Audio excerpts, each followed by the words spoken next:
Uyg'urlarga irqiy qirg'inchilik yurgizib, Sharq Turkistonni dunyodagi eng chong usti ochiq turmaga aylantirgan Xitoyning yangi jinoyat shakllari o'ttirg'a chiqmoqda. Xalqaro kishilik huquq tashkiloti qo'g'dug'uvchi 16 avgust kuni majburiy dori ishiltish va turmaga solash Xitoydagi ro'yi kasalliklar doktorxonasi turmaga aylandi temasida doklad e'lon qilib, 2015 yildan 2021 yilgacha bo'lgan 7 yil ichida Xitoyning har qaysi joylaridagi 109 ro'yi kasalliklar doktorxonasiga jami 99 siyosiy mahbusning qamalganligini, ularning ba'zilarining qayta qamalib, jami 114 qitim qamalganligini oshkorlagan. Yangi sonliq ma'lumotda ko'rsatilishicha, 7-oyda Xitoyning Rossiyadan ko'mir va neft importi yangi saviyaga o'rlagan.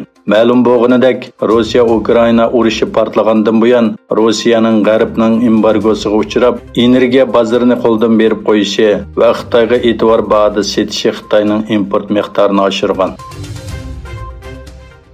Birlashgan Davlatlar Tashkilotining bosh kotibi Antonio Guterres 20-yilda Turkiyaning Istanbul shahrida Qora dengiz ochliq tashabbusiga qatnashgan va Afrikaga qarab yo'lga chiqqan ikki paraxotning Istanbul portidan ayrilishini nazorat qildi.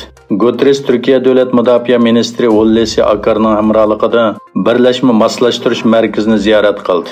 Bosh kotib ministr Akar bilan o'tkazilgan muxbirlarni kutilish yig'inida Turkiya hukumatining Qora dengiz ochliq tashabbusidagi muhim roli uchun rahmat etdi.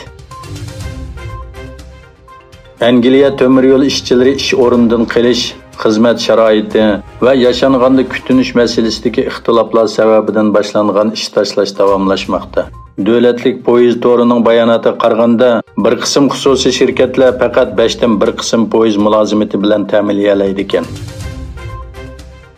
Qurolli tashkilotlar Somalining poytaxti Mogadishodagi bir mehmonxonaga hujum qildi.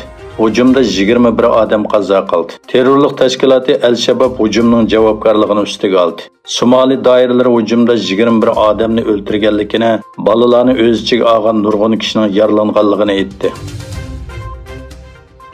Amerika Birlashma Agentligining xabariga qaraganda, Amerikaning sobiq muavin prezidenti Mike Pence shu yer vaqtda 19-yilda vazifasidan ayrilganda o'z bilan hech qanday maxfiy hujjat qolmaganligini aytgan.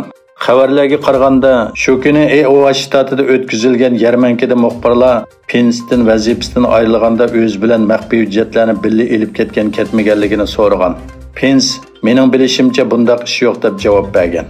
Sobiq prezident Trumpning Floridadagi uyining istixborot tarafidan aqtirilishiga qarata Pence rostini aytsam hamma narsa ochiq bo'lmoqcha oldin baho bergim yo'q degan.